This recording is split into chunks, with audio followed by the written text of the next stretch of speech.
My wife and I this week were listening to a song this week. We were going to Louisiana, and it was a song she had heard many years ago, and it sparked this lesson I'm teaching this morning. And I'm not going to lie, it stirred up a lot of old memories, and always, if you ever teach or preach, you'll know it takes the Lord's help to put something together. With the Lord's help, we put it all together. The title of the song was simply For a Dream. It was by Dan Dean. The words of the song says, "And a soldier cries as he watches his blood spill out on the Belgium snow. And he wonders if he'll live till the morning light or he'll die in the bitter cold. Why was he here in this place? He was much too young to die. Could this be the cause that was worthy or just a costly sacrifice?" Then he thinks about the home in the Texas pines and a lady he'd love to see. And something inside says it's worth the price, this fight for liberty. It was for a dream, for a hope that a child yet unborn would know about liberty. It was for a dream, for a hope that a son he'd never seen would know about living in the land of the free. So he laid his life on the line for a dream. You know, I've been thinking a lot lately about dreams, not the kind that when you're sleeping or asleep, but the kind that shape your life, the kind that somebody's willing to work for, to die for if needed. If you're thinking about people who came before us, the ones who laid everything on the line so we could have what we have here today, and I've been asking myself, are we still living for something worth fighting for something that kind of price? Some of you know a little about my story. Some of you I grew up with, and I apologize ahead of time for that. But I didn't come from much. My childhood, well, let's just say it wasn't easy. I always joke and say it was a little Jerry Springer. There was a lot of brokenness, a lot of pain, a lot of men that didn't stick around or didn't treat people the way they should have.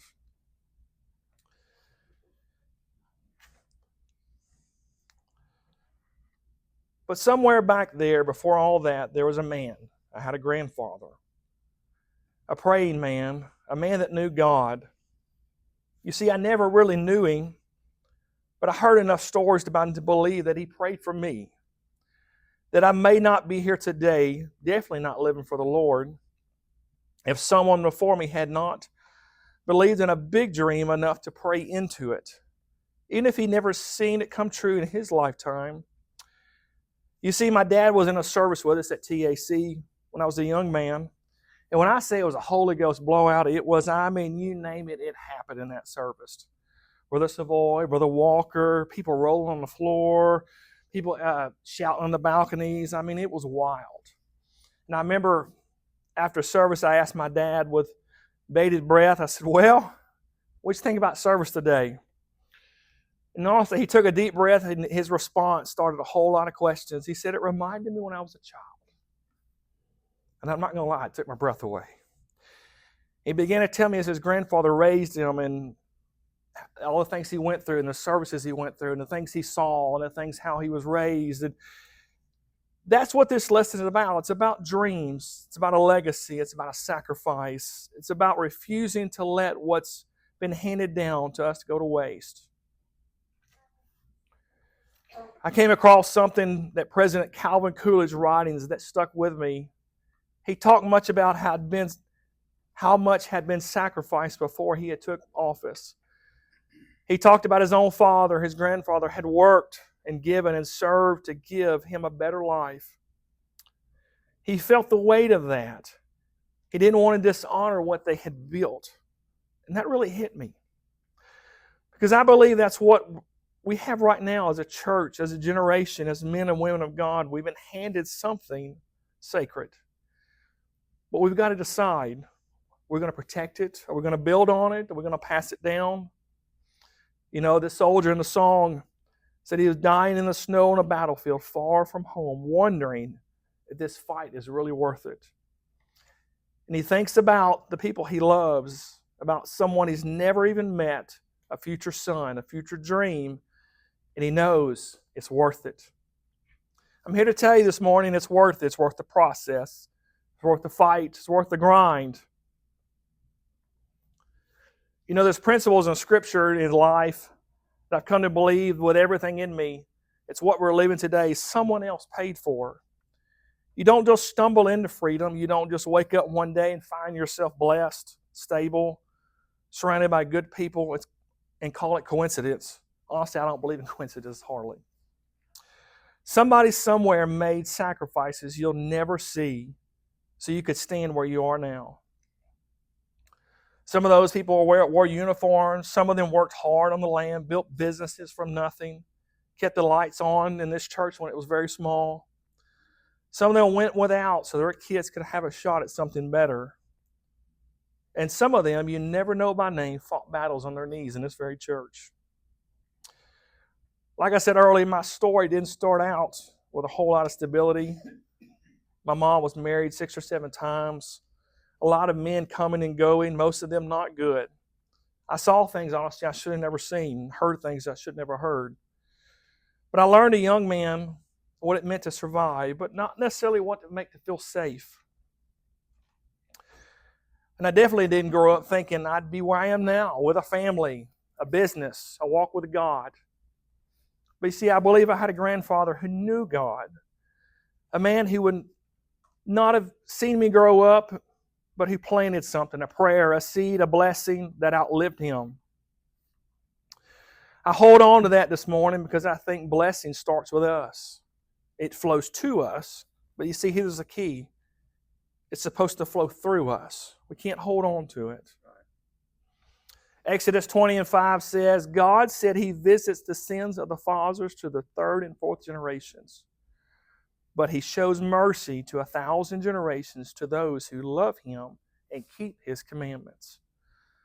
You see, that's what I believe I'm living in. I didn't earn it. I didn't understand it at first. But somewhere up in the family tree, a man chose to walk with God. And that choice sent a ripple through time, I believe, that reached me. And now I want to reach my kids and my kids' kids. That's the thing about legacy. It's not just what we leave behind, it's what we send ahead. Deuteronomy 7:9 says, know therefore that the Lord our God is God. He is a faithful God, keeping His covenant of love to 1,000 generations to those that love Him and keep His commandments. 1,000 generations. That means our decisions today have reach. Whether we're building or breaking, whether we're standing strong or giving in, it matters. Not just for us, but for our children and their children. And the ones who haven't dreamed of it yet. But I'm here to tell you this morning, it doesn't come easy. Faith doesn't grow in comfort. Businesses sure aren't built on luck. Families don't become strong by accident. I tell my girls this all the time.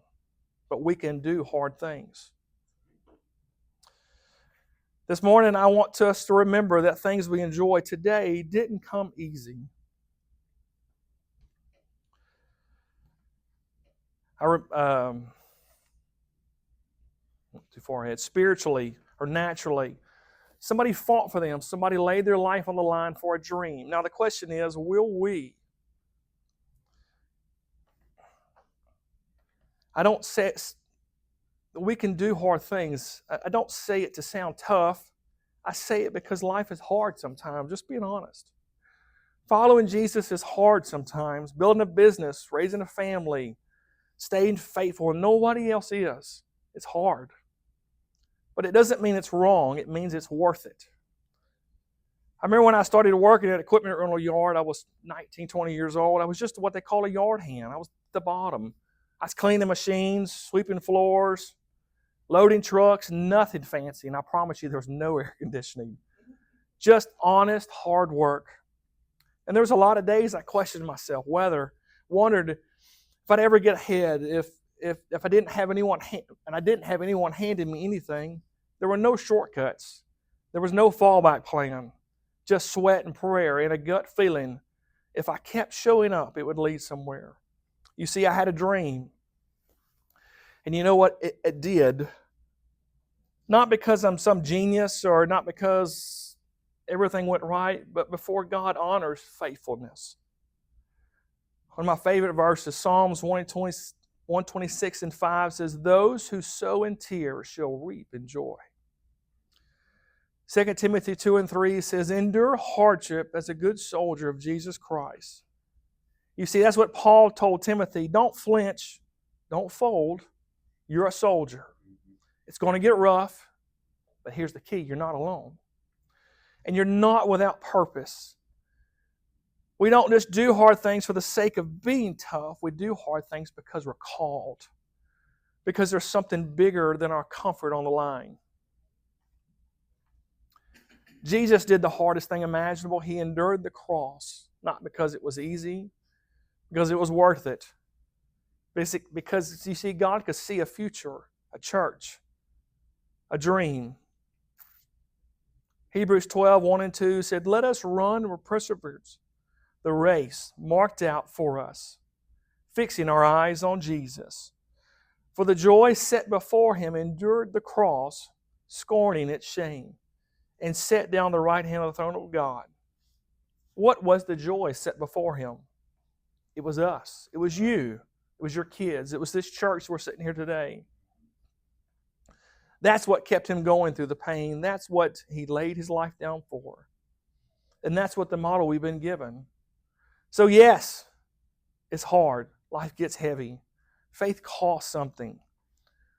But listen to me again this morning. We can do hard things. We're built for it. We're born for this moment. We're not victims of our circumstances. You see, we are stewards of a dream. So the question is now, where are we going to do with it? What are we going to do with it? Are we protecting what has been handed down to us? Are we letting the dream slip away? There's one thing I'm learning the older I get, it's this. Good things don't stay by accident. You have to fight to keep them that way. You have to protect what matters, or somebody or something else will come and take it along, take it away. I look around sometimes at our country, our culture, the church world, and I think we're standing on ground we didn't clear. We're living in houses we didn't build. We worship in peace because somebody else fought this war. Now the question is, what are we doing with it? Will we keep the fire lit? Are we letting it burn out while we scroll our phones, while we play on Facebook and stay comfortable and just hope things work out? There's a tragic verse in the book of Judges, one of the saddest verses in the Bible, if you ask me. Judges 2 and 10 says, after the whole generation had gathered to their ancestors, another generation grew up who neither knew the Lord nor what He had done for Israel. In other words, they dropped the baton. They forgot. They let go. You see, our generation has experienced these miracles. The next ones had forgot them. Why? Because somebody didn't tell the story. Somebody didn't pass the dream. Somebody didn't pass the baton. We cannot afford to let that happen. You may be the first generation in your family to walk with God, or even the fifth. Either way, it's your job to carry it forward. Whether it's our faith, our families, our freedom as believers, or the calling on this church, we can't let that dream slip away. Proverbs 29 and 18 says, where there is no vision, the people perish. And I'm telling you, we're seeing that today. When people lose sight of vision, when they forget the sacrifice, when they stop dreaming God-sized dreams, they start living small, selfish lives. They settle, they coast, they compromise. But the Spirit of God didn't call us to coast. But He called us to carry something forward. We have to teach our kids that it's not just about believing in Jesus. It's about living like He matters. It's about taking responsibility. I say this all the time. Sometimes it's just about showing up. It's about doing the hard things when no one else is clapping. It's about telling the stories of the cross, the prayer meetings, your testimony, miracles, of the faithfulness of God. We don't just inherit this dream, we steward it, we build on it, we hold the line so the next generation doesn't have to start from scratch. And if we don't fight to keep it, we lose it. Not overnight, but slowly, generation by generation, until all that's left is a memory of what was and what could have been. We see it doesn't have to be that way. We can pick up the mantle. We can carry the dream forward. We can live in a way that blesses those who come after us. And that's what we talk about next, is legacy. When you get older, you'll start thinking about it, I promise. We talked about sacrifice. We talked about price that's been paid. We talked about doing hard things and not letting the dream slip away. Now I want to bring it a little closer to home. What kind of story are we writing with our lives? And more than that, what kind of story are we passing down? Proverbs 13:22 says, a good man leaves an inheritance to his children's children. As a dad, that makes me slow down and pause. And we're not just talking about money, because my goal is to spend it all. It's talking about legacy. It's talking about leaving behind something that lasts, something that reaches farther than our lifetime. When I think about legacy, I think about my grandfather. I never got to know him that way, or the way I would have liked. Or from what I've heard, he was a praying man, a godly man. And I believe he sowed something in the spirit that I am reaping today. I believe my brother and I are walking in something we didn't plant, and now it's our job to plant something that our kids can walk in. I've got 4 kids, and I'll be honest, I just don't want to give them a good life. I don't want to give them a clear path. I want them to know what integrity looks like, what sacrifice looks like, what it means to love God, love people. And most importantly, keep your word. And I want them to know what faith is worth. I want them to know that faith is worth fighting for. Psalms 145:4 says, one generation shall commend our works to another, and they should tell of your mighty acts. That's our calling, to tell your story. To live lives that preach louder than our words, to build things that last beyond us. You may be here this morning and says, Brother Bearce, I didn't have a godly legacy. I didn't have somebody praying over me or pointing me toward Jesus. But see, here's the key. Listen, you can be one that starts it. You can be that turning point in your family tree, in your family. You can be the one that says, it may not have started with me, but it's going to change with me. You don't need a perfect past to leave a powerful legacy. You just need to start planting the seeds right now. Because one day your grandkids or someone else is going to be standing on the foundation you laid. And what you're building today will shape what they believe is possible tomorrow. So let's slowly wrap this up. I want to bring it all together. You see, there's a reason we're here. There's a reason we're entrusted with this faith, this freedom, this moment. You have a choice to make to carry the dream forward. Everything we talked about this morning, sacrifice, inheritance, legacy, doing hard things, holding the line, it comes down to this. Are you willing to carry the dream forward? Not just talk about it, not just admire what others have done, but take it up yourselves in prayer and obedience and faithfulness and grit. Because somebody's counting on you, somebody's watching you, your kids are watching you. And maybe somebody you haven't met yet, somebody that's here to come farther down the church, somebody that shows up and needs a friend, needs help, and maybe you're that person. And if you lose sight of that, then we've missed that connection. We've missed that. The soldier in the song says he laid his life down for a son he hadn't seen. Jesus laid his life down for a people he had never been born. And now it's our turn. We're the generation standing in the gap. We're the ones holding the dreams in our hands. Let's not drop it. Let's not waste it. Let's not comfort or fear or distraction steal it from us. Let's remember who we are. Let's remember who paid the price. Let's remember what it's for.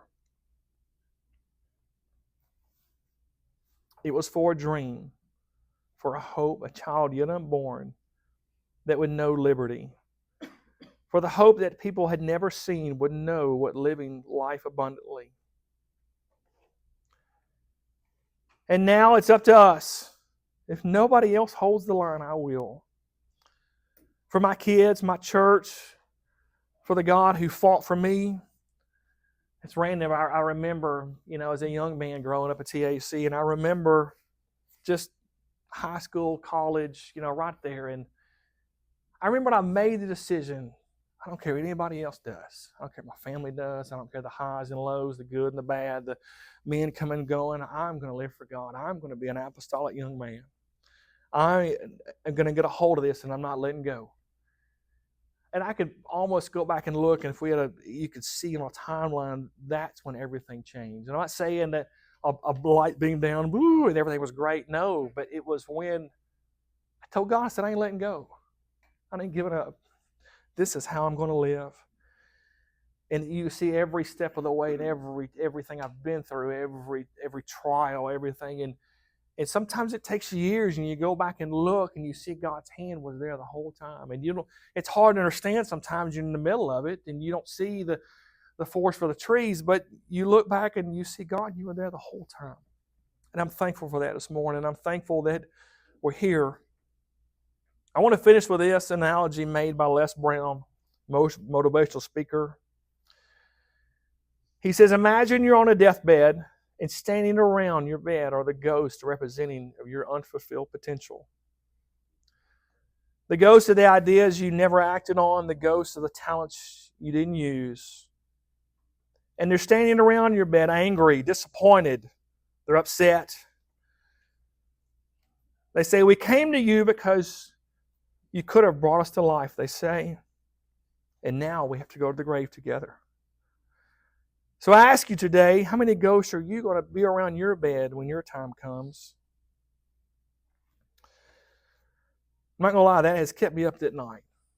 And I'm determined to not have any.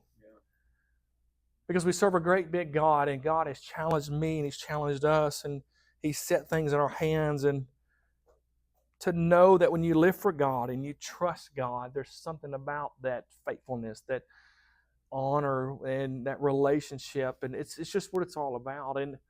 And you see those things. I watch Maggie and Chase, and they get married, and they're doing things, and I watch just little decisions and comments, what they say. It's not what I taught them or what I said, it's what they saw. And they watched us. And is it perfect? No. Are they newlyweds and broke? Absolutely. I love it. But I'm proud to say that they're trusting God, and they're living for God, and that's what matters. That's all that matters. It doesn't matter what I created. It doesn't matter how much money I make. It doesn't matter the assets I have. My kids living for God. That's all that matters. That's what I got, And has it been perfect all the time? No. There's been times where I've wondered. I'm like, okay, God, I don't know. But they're here. They're singing. They're in Kids View. They're worshiping God. They're living for God. And I'm thankful that my dreams have carried on to them, and I'm prayers they carried on to their kids. And that's what it's all about. That's what we're here today for. And I'm thankful for this country. I'm thankful for what we have. I'm thankful for the freedom. Because it's not perfect, but if you look around, we got it pretty good. We're very blessed. We're very blessed to live here, very blessed to come to church in a somewhat AC room. But God is good. God's been good to all of us, and I thank each and every one of you this morning. I love y'all.